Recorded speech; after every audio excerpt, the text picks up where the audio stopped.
Welcome to the Nevada Commission on Ethics training video on gifts.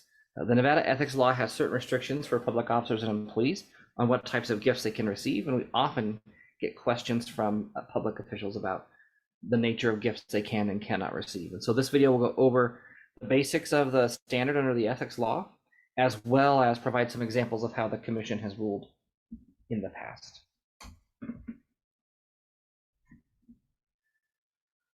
So the first question really is, why would the ethics law be concerned about gifts? And when you think about gifts, the key is that person giving you the gift so that you change the way you do your public job? When we think about improper behavior from public officials, sometimes you think about cash in a freezer or some of those more obvious bribe type situations. But it doesn't just have to be cash, it can be gifts, it can be other economic opportunities that are designed to have the public officer or employee change the way they go about their business. And so that is the standard in the state of Nevada under our ethics law. The official words of the test are: no gifts, services, favors, or engagements that tend to improperly to influence a reasonable person to depart from the faithful and impartial discharge of duties. There's no specific objective gift amount you have to worry about, although your agency may have a gift limitation amount to help navigate this part of the ethics law. But the ethics law doesn't set a particular amount of a gift that you are not permitted to take. Instead, the question the commission will always ask is this gift that this public official received going to influence a reasonable person to depart from the faithful and impartial discharge of their duties? Let me give you two examples on opposite ends of the spectrum to try to help make this a little bit more clear. Let's say you have a friend from high school, you go to lunch maybe 8-10 times a year. Sometimes you buy lunch, sometimes your friend buys lunch. When your friend buys you lunch, that's a gift. The question is, would that gift tend to make a reasonable person depart from the faithful and impartial discharge of duties? The answer is probably not, right? This is part of our culture, is gifting, going out with friends. Sometimes you buy, sometimes they buy, and it's not likely to make a person depart from the faithful and impartial discharge of their duties, right? It's just friends having lunch in kind of our ordinary course of business. So probably not an issue. If, on the other hand, the lunch you're going to is in Paris and a vendor who has a business before you flew you there on their private jet, you're probably going to have some issues under the ethics law, because a reasonable person would understand that to mean that they're supposed to depart from their faithful and impartial discharge of duties to favor the person for the expensive, Parisian lunch and private jet flight. So those are two very opposite sides of the spectrum, but you can see, I think it helps illustrate what we're looking at. Let's take a look at the relationship of the people who are giving you the gift in relation to your public duty. The value of the gift matters. The nature of your relationship prior matters. And is there some sort of thing that person giving the gift has in front of your agency? If so, that all leans towards, yes, this is probably an improper gift under the ethics law. The ethics law also has a provision which is essentially don't take a bribe. Under NRS 281A 404, you can't take salary or compensation from a private source for simply the performance of your public duties.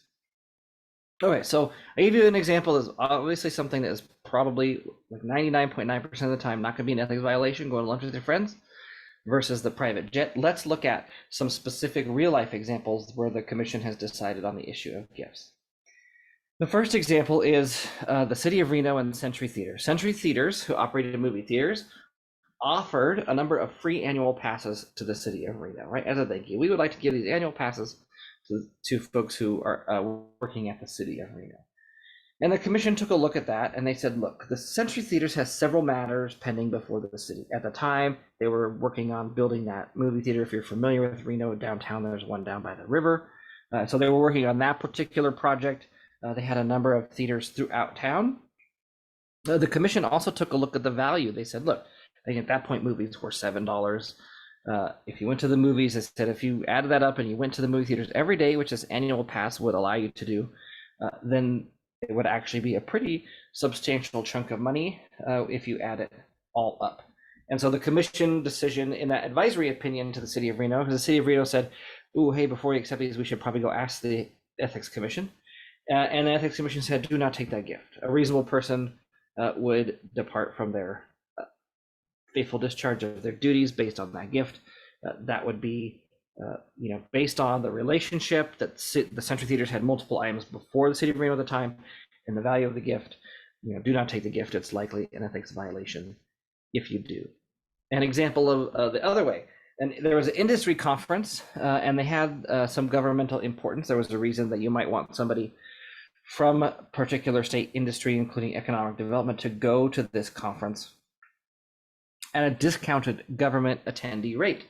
They had rates for private industry that were much higher than those for government attendees. And so the agency director who received this invitation to go to this conference asked if that discounted rate, that government attendee rate, was an improper gift. And the Ethics Commission took a look at this, an advisory opinion, and they said, look, this government rate is available to all governments. They're not just targeting you as the agency director from Nevada. This particular industry group that is hosting it doesn't currently have business before the state of Nevada. There may be people in attendance that do, but this group that is putting on the conference doesn't have any specific business for the state of Nevada. And so because it was available to all government attendees, they're not just targeting one person with this special rate.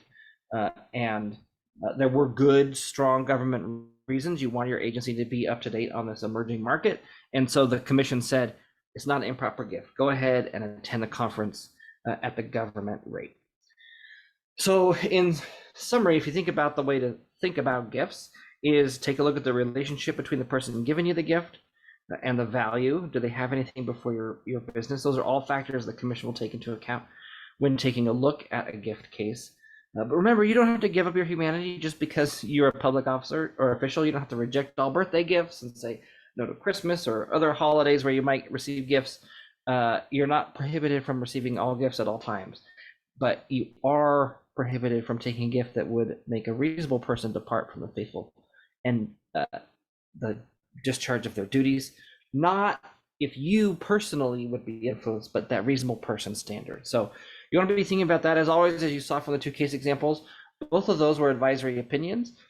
Somebody was potentially going to receive a gift and they said, hey, before I accept this gift, let me go check with the Commission on Ethics to make sure that it's a proper gift and I'm not going to run afoul of the ethics law. So that's our gifts video. There's always more resources available on our website, and we post educational materials on our Twitter and our LinkedIn. And of course, if you have additional questions about gifts, you can always contact our office. So thank you for taking the time to learn more about gifts under the ethics law. And thank you for your continued public service.